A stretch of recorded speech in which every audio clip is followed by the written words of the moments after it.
Guys, ang cool nito. Tatlo na. 3-in-1 salamin.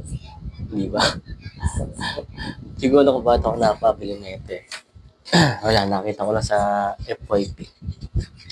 Ang kulit lang kasi ang mura niya, kaya napabili kagad ako. Tignan mo naman guys. Tignan mo yung mga gilid nila. Magnetic na. Oh. Tapos ang malupit, may sabitan pa dito. Kaya, pag nilagay mo dito guys, napakadali lang guys. Di ba? Hindi ka agad nalalaglag. Walang laglagan yan guys ha. Kasi nga, magnetic na. Di ba?